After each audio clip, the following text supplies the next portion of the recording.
Ele não conseguia nem se lembrar do próprio nome ou de onde vinha. Tudo o que ele sabia era que este não era mais o mundo que ele conhecia. Deitado na rua alagada pelo esgoto, naquela imunda vielazinha, ele nem conseguia encontrar uma razão para viver ou lutar. Simplesmente aceitou seu destino. Mas então, uma pessoa lhe deu uma razão para viver. Enquanto a chuva se dissipava e o sol brilhava novamente, Lena, uma bruxa, estendeu a mão para ele. Um ano depois, em uma certa vila, Alba, que enfrentava um grande problema. Na verdade, dois problemas. Lena finalmente o libertou de seu afeto amoroso, permitindo que ele se sentasse. Ela continuou falando enquanto dormia, e Alba não pôde deixar de lançar alguns olhares furtivos. Alba tenta controlar seus impulsos se concentrando e se dedicando às suas tarefas. Sua mente está tranquila, seu corpo é um templo, ele não sucumbirá à tentação. Já teve o bastante. Lena finalmente desce as escadas e vê que Alba já preparou um magnífico café da manhã. Ela nota que está um pouco mais extravagante do que o habitual,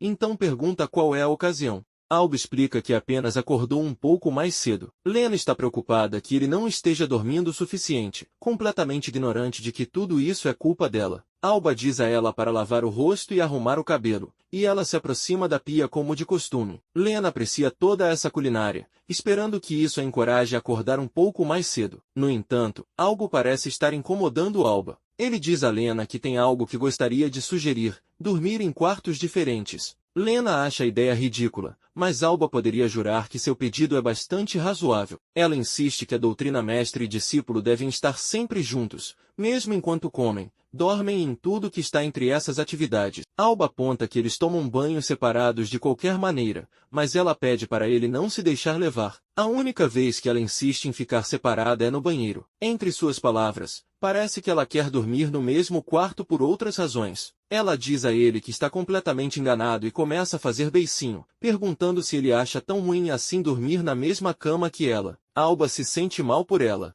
Então deixa o assunto de lado. O humor de Lena melhora magicamente. O problema atual de Alba é que ele tem uma mestra muito grudenta e tátil. Ele não tem privacidade alguma e nem mesmo consegue encontrar tempo para ficar sozinho. É uma tortura. Ele se pergunta como acabou nessa situação, então volta ao momento em que seu relacionamento começou. No dia em que seu contrato foi formado, Lena se apresentou como a bruxa imortal. Alba pergunta a ela quão incrível ela é, mas ela diz que levaria muito tempo para explicar. Alba diz que não se importa em ouvir. Então ela aproveita a oportunidade para falar sobre si mesma. Ela conta que, há muito tempo, um demônio costumava viver no mundo. Não era uma força que pudesse ser derrotada com espadas ou arco, então a humanidade estava encurralada. Alba pergunta se ela entrou para salvar a humanidade no último momento, mas ela diz felizmente que não. Na verdade, o que aconteceu foi que um herói chamado Grande Sábio apareceu, que criou a base da magia como a conhecemos hoje. Essa magia foi usada como uma poderosa arma para eliminar os demônios, e depois ele estabeleceu uma academia para tornar a magia mais acessível. Lena diz que é incrível porque ela foi uma das primeiras 13 discípulas que o Grande Sábio aceitou. Alba fica impressionado por estar falando com alguém tão conhecedor, mas ela admite que sua licença de aprendiz expirou, então ela foi realmente apenas uma de suas estudantes por um ano. Alba a anima, dizendo que um ano é mais do que suficiente, e seu humor melhora novamente. Ela parece ser muito fácil de agradar. Alba pergunta a ela quantos anos ela tem. Ela orgulhosamente declara que tem 113 anos, e Alba internamente a chama de senhora idosa. De alguma forma, Lena sente que ele estava pensando em algo realmente rude, então daquele momento em diante ela o chama de Alba e promete preencher sua vida antes vazia com magia. Lena tem muito orgulho de ser uma das 13 originais do Grande Sábio e espera que Alba se sinta honrado como tal. Quando ela não recebe a gratidão ou reverência que esperava, ela começa a fazer beicinho e lembra a ele para pelo menos fingir estar animado. Após as desculpas de Alba, ele acaba a chamando de mestra novamente. Lena adora ser chamada de mestra e parece ser muito fácil de agradar. Com seu humor elevado, Lena começa a ensinar a ele tudo o que sabe. Ela observa por cima do ombro enquanto ele estuda, mas o vê cometendo vários erros. Alba cometeria menos erros se pudesse se concentrar, mas ele não pode, não com Lena respirando em seu pescoço desse jeito. Lena percebe que o rosto dele parece um pouco corado e comenta que ele não será capaz de conjurar magia com um círculo mágico tão mal desenhado. Novamente, tudo é culpa dela. Alba grita com ela e explica francamente que está muito consciente dela, com ela tão próxima. Percebendo o que ele quer dizer, ela solta seu ombro, mas grita com ele de qualquer maneira por mudar de assunto. Um tempo depois, Lena pega Alba cozinhando sua próxima refeição. Ele diz a ela para se afastar porque ela pode se machucar. Lena incha as bochechas. Seu discípulo deve ser realmente insolente para dar ordens assim para ela. Para se vingar, ela se agarra ao braço dele, o que não é o castigo que ela pensa que é. Alba diz a ela que ela não se divertirá estando por perto, mas ela diz que se divertirá, afinal, ele está ali. Em seguida, Lena segue Alba até seu quarto para que ele possa fazer a limpeza. No momento em que ele entra em seu quarto, encontra tudo em desordem, como se o diabo da Tasmânia tivesse entrado, girado e dançado breakdance por todo o chão. Alba diz a Lena o mais educadamente possível que sua vida é uma bagunça. Lena o ignora e diz que geralmente um discípulo deve sempre seguir seu mestre para onde quer que ele vá, certo? Neste momento, parece que é o oposto. Então ela não está se divertindo nada. Alba pergunta se ela tem bebido, mas ela nega. Afinal, ainda é de manhã. Lena lembra a ele que terão aulas de magia à tarde e permite que ele use seu tempo livre restante como quiser. Alba diz que ela deveria fazer o mesmo. Ela não tem nenhum hobby? Lena se sente quase insultada. Claro que ela tem hobbies. Observar seu discípulo é um deles. Alba sente outra dor de cabeça chegando, e mal pode esperar para sua palestra começar para que Lena possa começar a incomodá-lo de outra maneira. Pergaminhos são itens convenientes que permitem aos usuários usar magia diretamente, canalizando sua energia neles. Infelizmente,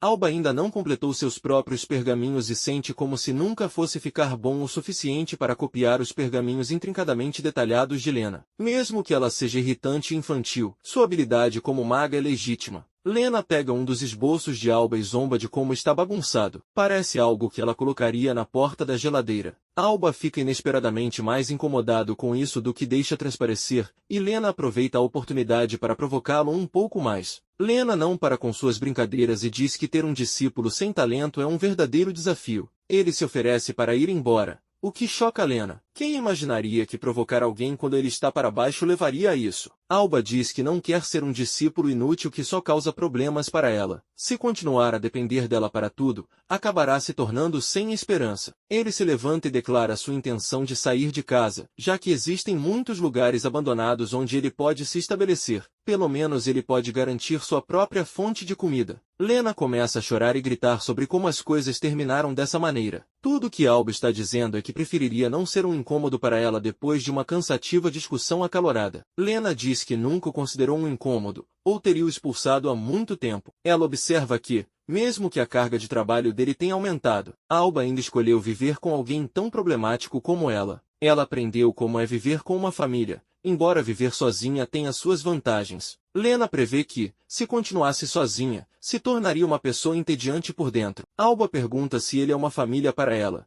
e ela esclarece que ele é como uma família. Mesmo que houvesse 2 ou 3 Albas, ela nunca os consideraria incômodos. Não quando ela própria é um incômodo. Afinal, ela é uma grande mestra com muita paciência e tolerância. No entanto, ela fala alto sobre como não se importaria de ter a casa mais animada com alguns discípulos a mais, embora odeie o trabalho extra que teria que fazer. No máximo, ela poderia provavelmente aceitar mais 5 ou 6. Levando isso em consideração, Alba sente que Lena secretamente deseja se casar ou pelo menos ter uma família. Ele pergunta diretamente a ela por que ela ainda não formou uma família, e quando ela pergunta o que ele quer dizer com isso, ele aponta que ela poderia ter se casado, tido 5 ou 6 filhos e vivido feliz para sempre. Em vez disso, ela decidiu viver no meio do nada, entre as ruínas de uma vila abandonada. Quando ela percebe o que ele está tentando implicar, ela começa apenas a cutucá-lo. Ela não aprecia um homem falando com ela sobre ter filhos. Alba não vê qual é o problema. Afinal, Lena tem mais de 100 anos, então é altamente improvável que ela ainda não tenha tido sua primeira vez. Um silêncio preenche o quarto. É verdade. Lena começa a sacudi-lo pela gola da camisa,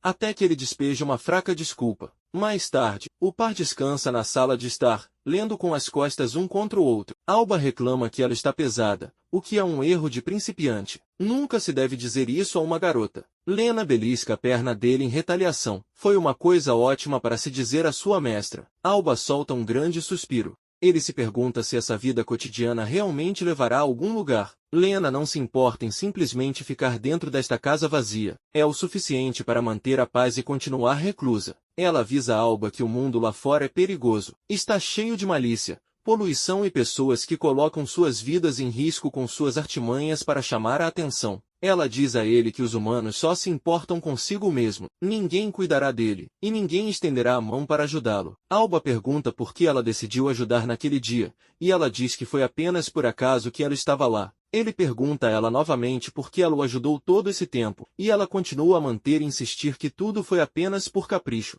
Nada mais, nada menos. Ele pergunta se ela encontraria outra pessoa como ele, ela o salvaria. Lena pondera sobre isso por um momento, se inclina para trás e diz que está bem por enquanto. Ela quer viver assim por um pouco mais de tempo. Enquanto isso, em um castelo escuro e sombrio, um urso de pelúcia remendado, armado com um esfregão e balde, caminha pelos corredores. Ele se depara com sua sinistra mestra, cuja aparência só indica que ela é má notícia. Ela grita um bom dia, quase fazendo a alma do urso pular para fora. A monstruosidade continua pelo corredor, sua pelagem escura se misturando com a noite. Lena decide ensinar a Alba alguma magia de convocação básica. Alba pergunta animado se isso significa que eles vão convocar algo legal, como um familiar ou um servo. Mas ela ri disso. A magia de convocação nunca poderia criar algo assim. O feitiço que ela pretende ensinar a ele hoje é um feitiço simples para chamar coisas até eles. Também existe um tipo de magia extremamente raro que usa uma alma humana para criar uma criatura do zero. Isso parece encrenca. Esse tipo de magia é, infelizmente, muito alta classe para alguém como Alba. Lena vai se abster de ensiná-lo. Primeiro, Alba deve decidir o que convocar. Por exemplo, pode ser alguma comida ou uma ferramenta. Em seguida, ele deve definir seus limites. O que significa decidir se o que está convocando é algo vivo ou inanimado? Alba observa desenhar um complicado círculo mágico. Qual parte disso é simples? Pergunta ele. Lena acrescenta que, embora o círculo permita convocar objetos, o objeto em si é escolhido aleatoriamente a partir do conhecimento do usuário. Alba comenta que isso torna essencialmente o feitiço de convocação inútil. Uma brisa sopra por Lena, fazendo sua saia voar para cima e permitindo que Alba veja suas roupas íntimas cor-de-rosa. Lena fica furiosa e diz a ele para parar de brincar e começar a praticar. Alba desenha um círculo mágico no chão, como foi instruído. Ele tem muito pouco talento para magia, então pelo menos quer fazer isso dar certo para mostrar que sua mestra não desperdiçou tempo com ele. Ele ativa o círculo de convocação, mas acaba convocando involuntariamente uma fralda da sua era. Lena está genuinamente curiosa sobre o que é, mas Alba decide não contar a ela. Ele se pergunta como isso poderia ter acontecido e percebe que provavelmente foi porque ele estava tão focado na roupa íntima de Lena. No entanto, isso significa que ele pode convocar coisas de sua era, contanto que esteja pensando nelas. Lena de alguma forma sente que ele está pensando em algo obsceno, mas ele nega. Enquanto isso, no castelo em ruínas, 3 animais de pelúcia que parecem ter ficado presos no calabouço por 70 anos perderam a paciência. Eles estão cansados de proteger sua monstruosa mestra, mas sabem que se tentarem se rebelar de alguma forma, morrerão junto com ela, já que foram criados usando sua magia. No entanto, o gato, o mais amargo entre eles, diz que eles deveriam começar a viver do jeito que querem agora. No entanto, os outros animais ficam horrorizados só de pensar no que poderia acontecer se o gato realmente se rebelasse. Embora o gato também não tenha tanta certeza sobre uma rebelião total, o urso argumenta que eles deveriam pelo menos ser gratos por estar vivos, se é que se pode chamar isso de vida. Já se passaram 100 anos desde que sua mestra se transformou em um monstro horrendo, e parece que a maldição dela não será apagada tão cedo. No entanto, o gato relata que descobriu a localização de um mago vizinho que possui grande poder, o que significa que esta pode ser a oportunidade deles para escapar de sua mestra atual. Eles duvidam que qualquer mago possa oferecer a eles uma qualidade de vida melhor, mas o gato retruca que onde quer que eles terminem, com certeza é bem melhor do que a terra amaldiçoada em que estão agora. A mestra deles se aproxima sorrateiramente e pergunta para onde eles pensam que estão indo. Em pânico, o gato foge. A mestra pede aos seus familiares restantes, que estão aterrorizados, um favor. Alba chega à vila de Rufu para entregar algumas mercadorias na loja geral. A filha do dono da loja chama por seu pai, e Alba entrega vários itens mágicos, incluindo, mas não se limitando a, pergaminhos mágicos, cristais e outros itens de recuperação para uma loja tão pequena como a deles. Alba é um verdadeiro salvador. A vila não tem uma farmácia adequada, então a maioria dos moradores depende da loja deles para medicamentos. Como sempre, o dono da loja elogia Alba pela qualidade dos pergaminhos mágicos que ele sempre traz. Cada pergaminho está em uma liga própria. E ele acha difícil imaginar encontrar pergaminhos dessa qualidade no mercado da cidade. Esses são os pergaminhos que a mestra de Alba fez, e ele está muito orgulhoso deles. Alba sai com uma sacola cheia de mantimentos, e Aro parece triste em vê-lo ir embora. Antes de sair, ela dá a Alba uma flor. Alba parece surpreso, e ela insiste que não há um significado especial por trás disso. A flor se chama Soiju, mais conhecida como Flor da Lua Crescente. É a especialidade da vila, e a mãe de Aro, Salus, zomba que é popularmente dada a alguém especial. Uru faz Salus se calar. Ela insiste que isso é apenas um sinal de sua apreciação por todas as mercadorias que ele traz, e ela vai embora. Salus parece muito satisfeita consigo mesma. Outro dia de envergonhar sua filha está completo. Ela acena para Alba e ele volta para casa com seu carrinho na mão. Alba chega em casa, onde Lena corre animadamente até a porta para encontrá-lo. Ele compara essa experiência à de um homem trabalhador chegando em casa para sua esposa, mas ele não conta a ela isso. Quando Lena diz a ele para começar a preparar o jantar, ele muda de ideia. Isso é como cuidar de uma criança. Alba se lembra da flor que Aro lhe deu e a entrega a Lena. Ela parece bastante surpresa ao recebê-la,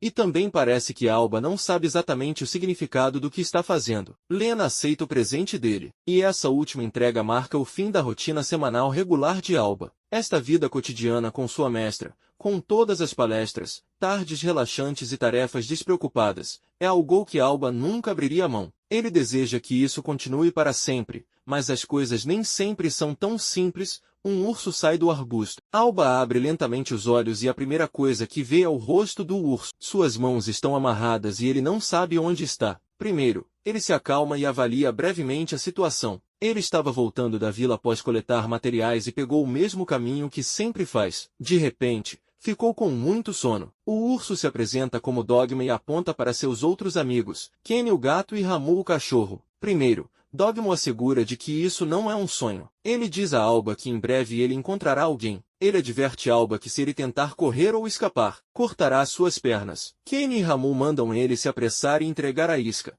mas eles se perguntam por que sua mestra pediu para capturar um cara tão magrinho. Ele nem mesmo seria um bom almoço. Alba pergunta o que está acontecendo e Dogma assegura de que isso não é da conta dele. Tudo o que ele precisa saber é que eles estão apenas seguindo as ordens da mestra deles e nada mais. Dogma arrasta Alba para o quarto da mestra, onde ela agradece de maneira sobrenatural. Kenny e Ramu mandam Dogma se apressar e jogar Alba para dentro. Dogma se desculpa com Alba e pede para ele não pensar mal deles. Que se dane, vou guardar rancor até morrer, diz Alba enquanto Dogma joga Alba para dentro do quarto e fecha a porta atrás deles. Alba bate na porta em vão. As portas estão seladas. Ele se vira nervosamente para encarar o monstro que chamam de mestra. A mestra o convida a se aproximar. Ela sabe quem é e o que se tornou. Sua voz e aparência são todas amaldiçoadas. Apenas um vislumbre dela é o suficiente para fazer até mesmo os guerreiros mais durões chorarem por suas mães. Para ela, Alba não é uma exceção. Embora pareça corajoso para ela agora, em breve, ele acabará desmaiando de medo. Espera um segundo, ele está se aproximando cada vez mais, sem um traço de medo. O que está acontecendo? Alba se aproxima da mestra, que parece ser uma garotinha. A mestra dá um salto para trás, mas Alba a segura e pergunta como é possível alguém tropeçar em nada. Mas a mestra está mais focada no fato de alguém estar falando com ela normalmente. A mão de Alba está quente. Já se passaram muitas luas desde que ela tocou um ser humano pela última vez. Desde que assumiu sua forma monstruosa, nunca houve ninguém que ousasse se aproximar dela. Ela ficou cada vez mais amarga por ser tratada dessa maneira, então ela fez com que seus familiares sequestrassem Alba para pregar-lhe um pequeno susto. Ela só queria se divertir um pouco, dando-lhe um pequeno susto, mas seu plano foi completamente invertido. Alba ajuda a mestra a se levantar, mas rapidamente retira sua mão quando percebe que a está segurando por tempo demais. Ele explica rapidamente que parece ter sido sequestrado e que havia esse urso e um enorme monstro, e toda a situação parecia saída de algum mangá estranho. Ele percebe ela olhando para sua mão e de repente ela estende a mão e agarra. Ela sente o calor e pressiona o rosto contra ela. Ela demora um pouco para esfregar contra Alba,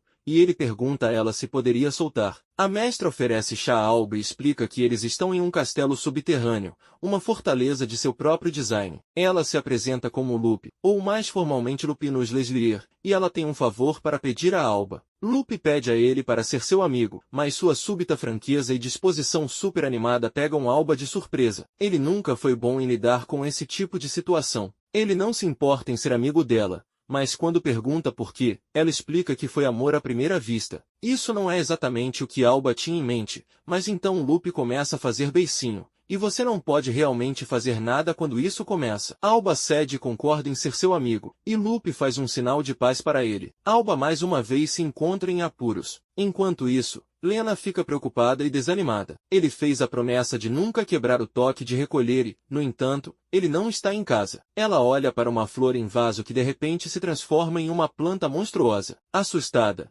ela a atira da cômoda. Ela grita repetidamente porque ele não está em casa. Ela coloca seu chapéu mágico e se dirige para a busca de Alba. Para ela está exalando uma fúria desenfreada. Ela nunca o deixará ir. Alba perde outro jogo de memória contra Lupe e está aproveitando cada segundo disso. Alba convocou essas cartas de baralho junto com vários itens diversos usando o feitiço de convocação que Lena lhe ensinou. E ele está feliz por isso ter realmente sido útil. Alba se levanta para sair, citando que sua mestra pode ficar preocupada se ele ficar fora por muito tempo, mas Lupe diz a ele para esquecê-la. Ela começa a fazer bico novamente, forçando Alba a ficar por um tempo mais longo. Um ano atrás, Lena visitou a cidade capital apenas para encontrar apenas um cadáver em decomposição. Embora a cena fosse grotesca, isso lembrou Lena de que havia pessoas que viveram neste mundo. Ela nota movimento atrás dela e vê Alba mal aguentando. Lena sentiu que Alba parecia tão fraco e frágil como se pudesse desaparecer a qualquer momento. Naquele momento,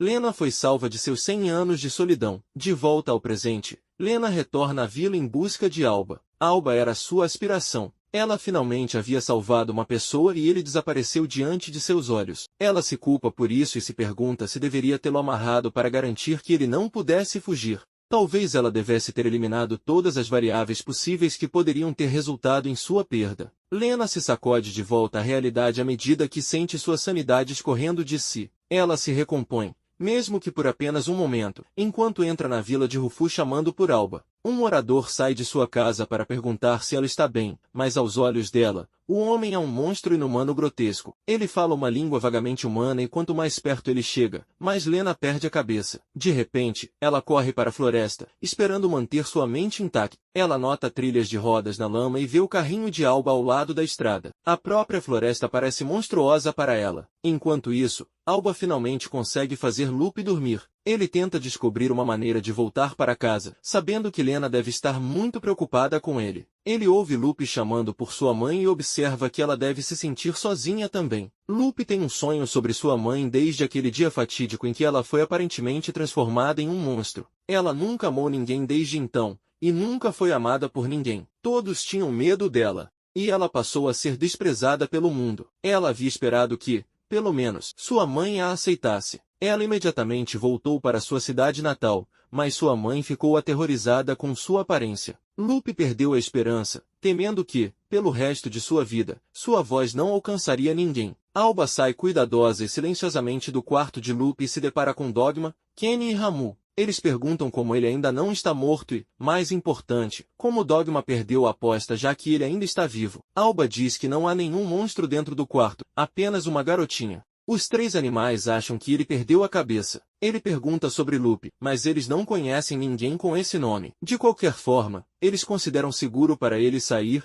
especialmente agora que sua mestra está dormindo. No entanto, Dogma o adverte a ir a um lugar onde não possa ser encontrado para que o problema não o encontre no futuro. Alba diz a eles que a garota está solitária, mas Dogma ainda não entende sobre o que ele está falando. Não há uma garota atrás daquelas portas, apenas um monstro. Lupe acorda e imediatamente procura por Alba. Quando ela não o encontra em nenhum dos quartos adjacentes, acredita que foi deixada sozinha novamente. Nos últimos 100 anos, ela se acostumou a ser tratada como um monstro, e para Alba tratá-la como um ser humano e de repente sair é uma dor insuportável. Alba entra no quarto e pergunta a ela pelo que ela está chorando. Ele lhe dá uma xícara de chá de limão com mel como um gesto de agradecimento pelo chá que ela lhe deu anteriormente. Lupe acolhe a xícara quente de chá em suas mãos e começa a chorar novamente. Ela realmente pensou que ele a tinha deixado sozinha o tempo todo. Alba diz que os dois agora são amigos e acha que é uma boa mudança finalmente conversar com alguém que não seja sua mestra. Lupe está tão feliz que não consegue parar de chorar de felicidade, e Alba a incentiva a olhar para cima. Caso contrário, suas lágrimas continuarão caindo. Ela estende a mão para segurar a mão de Alba,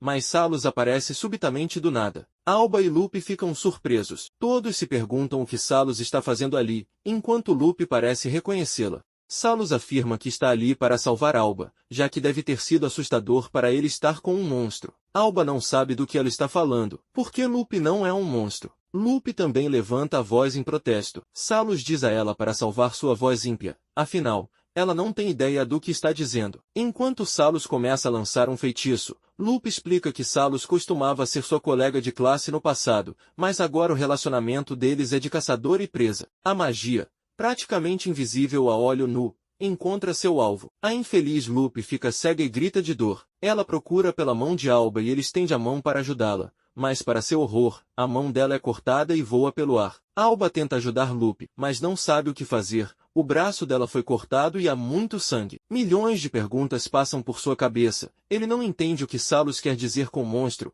Aos olhos dele, Lupe é apenas uma garota comum. Alba exige saber por que Salus está fazendo isso, mas ela parece impressionada que Alba está mantendo a calma nessas condições. Alba avança e desfere um soco, mas Salus agarra facilmente seu punho e soca-o 20 vezes no rosto. A cabeça de Alba é balançada repetidamente e ele entra e sai da consciência várias vezes. Alba é arremessado pelo quarto e bate em uma mesa. Salus zomba que Alba de repente ficou quieto depois de toda sua bravata, mas ela percebe que ele desmaiou. Lupe se arrasta para frente, tentando encontrar Alba, mas ela acaba agarrando o vestido de Salus. Salus a chuta no rosto, dizendo para ela não tocá-la, pois ela não é nada além de um monstro sujo. Salus perfura o outro braço de Lupe, e ela grita de dor. Salus não tem nada além de desprezo pela forma monstruosa de Lupe. Ela diz a Lupe que ninguém ouvirá mais sua voz, apenas Salus pode ouvir os gritos de Lupe agora, e a provoca para soltar sua voz de desespero. Lupe atinge o fundo do poço e em seu momento de escuridão e desespero, ela procura por Alba. O sorriso de Salus desaparece, mesmo nos momentos finais de Lupe, ela está procurando por Alba. Salus lança um feitiço mágico especial que drena toda a energia mágica restante de Lupe. Salus então volta sua atenção para Alba. Enquanto seu feitiço Magic Ether faz seu trabalho drenando o poder mágico de Lupe, ela não tem nada a fazer além de esperar. Então, enquanto isso, talvez ela e Alba devessem ter um pequeno bate-papo. Salus diz ao Alba mal consciente que a magia é simplesmente uma série de padrões e eles podem ser facilmente tornados inúteis se esse padrão for exposto a outros. É por isso que os magos conectam e gravam seus feitiços em seus corpos, que são chamados de círculos mágicos internos. Alba adoraria aprender mais se duas de suas costelas não estivessem quebradas. Salus pensa mal de Alba como um mago, ela o vê como uma criança brincando. Alba não se importa. Salus demonstra sua lição anterior desencadeando uma série de ataques mágicos cortantes apenas balançando os braços. Ela compartilha que essa técnica costumava pertencer a uma senhora do Extremo Oriente antes de Salus arrancá-la de seu corpo frio e morto. Salus também revela sua verdadeira forma, a de uma jovem animada. Sua forma anterior era apenas o resultado de seu uso de magia de substituição, que lhe permite assumir uma variedade de rostos e figuras de outras pessoas em suas memórias. Este feitiço em particular pertencia a um estudante aleatório de uma cidade qualquer, e ela o roubou depois de seduzi-lo. Os garotos são tão fáceis de enganar. Alba comenta que ela está simplesmente roubando magia de outras pessoas, mas ela prefere o termo emprestar. Seu feitiço Magic Ether transplanta os círculos mágicos internos no corpo de um mago e os grava em si mesma. Ela não acha que o que está fazendo está errado. Ela acredita que se alguém tiver seu círculo mágico roubado, é fraco. Salus também está um pouco delirante. Ela acredita que este feitiço de magia foi concedido a ela porque ela foi escolhida. Alba a chama de lixo que não sabe o significado do trabalho duro. Ela não tem o direito de falar sobre esforço. Ele não é muito ameaçador quando está à beira da morte e rastejando pelo chão, mas Salus lhe dá uma por esforço. Salus acha engraçado que Alba esteja tão bravo, embora pareça tão calmo antes. Ela oferece deixá-lo ser seu servo, já que acha que seria interessante tê-lo por perto. Alba a chama de prostituta. Salus pensou que ele diria isso, então ela muda de tática.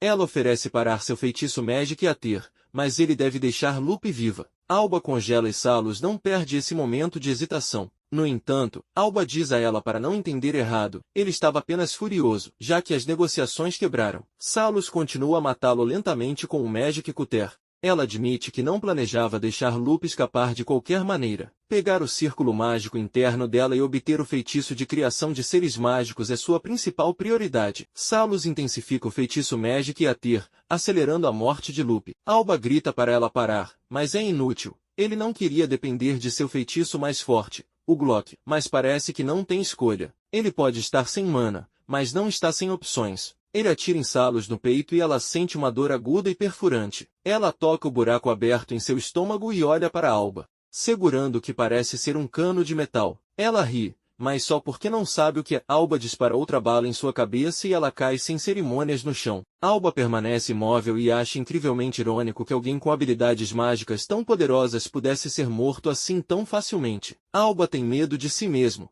que tenha sido em legítima defesa. O que ele fez ainda foi assassinato. Ele deixa esses pensamentos de lado e se apressa até o lado de Lupe, puxa a faca presa em sua mão e faz o melhor que pode para consolá-la. Lupe geme fracamente que dói, mas ela o avisa rapidamente para fugir. Salus não está morta, ou melhor, ela morreu, mas também não morreu. Salus entra em um estado de mania por sua morte aparente. Ela definitivamente morreu, mas ainda anda entre os vivos. Alba pergunta como isso poderia ser possível, mas Salus diz a ele para não se preocupar com os pequenos detalhes. Ele não precisa saber, já que está prestes a morrer de qualquer maneira. Salus começa a carregar outro feitiço poderoso, e está claro que ela não vai arriscar com ele. Ela estende a mão e diz para ele morrer. Alba não pode fazer nada além de proteger Lupe, se preparando para o pior, mas no último momento, a ajuda chega. A mestra leal de Alba vem em seu auxílio. Lena recebe o impacto completo da explosão como se fosse nada. Ela move o braço para o lado, fazendo com que a explosão destrua uma parte do castelo. Desta vez, é a vez de Lupe ficar surpresa. Todos estão confusos. Ninguém sabe o que está acontecendo. Lena diz a Alba que ele estava exatamente 36 horas e 23 minutos atrasado, tarde para seu toque de recolher,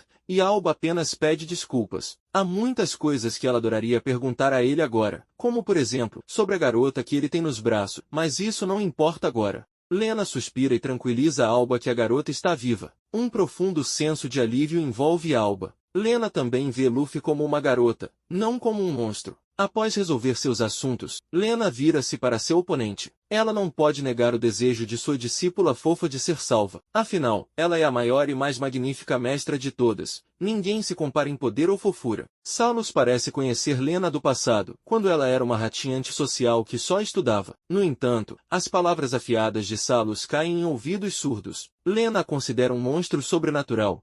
Então ela não tem ideia do que Salus está dizendo. Salus continua fazendo um discurso vilão longo, mas Lena não entende nada. Google Tradutor realmente não é uma coisa que, e mesmo que fosse, seria uma confusão sem sentido. Salus não percebe que não pode ser compreendida, então ela acha que Lena está agindo de forma arrogante. Lena não sabe do que ela está falando. Tudo que ela sabe é que Salus tentou machucar Alba, o que já é motivo suficiente para ela matá-la. Salus se defende, alegando que foi Alba quem atirou primeiro. Lena pode pelo menos dizer que Salus está tentando inventar alguma desculpa, mas não importa, mesmo que fosse tudo culpa dela, quem deveria morrer não é a Alba. Salus parece pensar que Lena enlouqueceu, especialmente porque ela escolheu se aliar a Lupe, que ela vê como um monstro. Lena pede a Alba para interpretar para ela o que Salus está dizendo, e ao repetir o que ela disse, Lena retruca que o único monstro por estas bandas é ela. Isso é a gota d'água para Salus. Ela vai destruí-la com um único ataque. Tanto Lena quanto Alba estão tão bons quanto mortos. Alba diz a Lena que tudo é culpa dela por tê-la provocado, e agora ambos estão em perigo. Ele realmente espera que ela tenha um plano. Salus libera uma explosão de pura magia direto para eles, causando um som horrível no ar. Lena agarra Alba pela gola e o puxa para fora do caminho. O ataque de Salus vai longe, chocada que seu ataque de alguma forma foi evitado. Salus libera outro ataque, que também é facilmente evitado. Ela continua disparando um ataque após o outro, mas Lena continua frustrando suas tentativas. Salus a acusa de lançar magia de aumento em si mesma ou de usar hacks de velocidade. Lena mal suou. Alba está feliz por sua mestra estar o protegendo,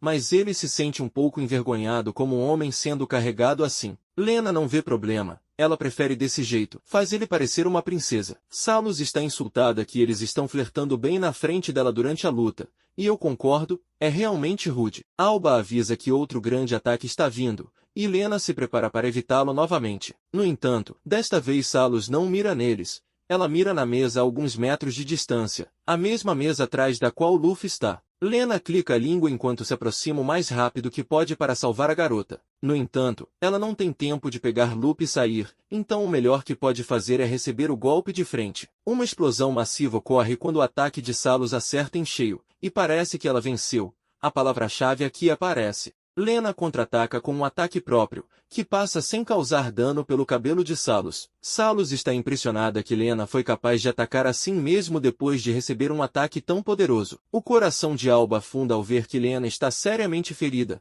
Um corte feio apareceu em seu braço. Lena o tranquiliza que não dói, é apenas um ferimento superficial. Salus zomba de Lena por agir durona na frente de seu discípulo. E não é intuição. Salus conhece muito bem as inseguranças que passam pela mente de Lena. Apesar de parecer ser uma bruxa onipotente, parece que Lena não é tão especial assim. As diferenças em seus poderes não parecem ser tão grandes. Alba não leva esses comentários de ânimo leve. Ele começa a falar sobre o quão forte sua mestra é e como ela não perderia para alguém como Salus. Lena está tocada que seu adorável discípulo iria tão longe para defender sua honra. Salus retruca que Alba não tem o direito de falar, já que só está deixando a si mesmo ser protegido. Lena coloca a mão no ombro de Alba na tentativa de acalmá-lo. Tudo o que ele precisa fazer é acreditar nela. Alba pergunta o que ele deve fazer. E ela responde que ele deve ser protegido. Isso basicamente significa que Salus estava certo o tempo todo. Apesar disso, Lena mantém uma postura confiante. Ela não considera a possibilidade de que possa perder. Ela promete a Alba que ele definitivamente fará seu desejo de sair dali vivo se tornar realidade. Assistindo Alba e Lena falarem felizes um com o outro assim, Salus é tomada por sentimentos de medo e confusão. Em um instante, as ansiedades e dúvidas de Lena desapareceram após trocar apenas algumas palavras com Alba. Ela rosna sobre como uma bruxa amaldiçoada como Lena pode rir feliz assim sem se importar com nada no mundo. Não faz sentido. Quando ela está sofrendo assim, esse sofrimento deveria ser compartilhado entre todas as 13 delas. Há mais de 2 bruxas nesta cidade.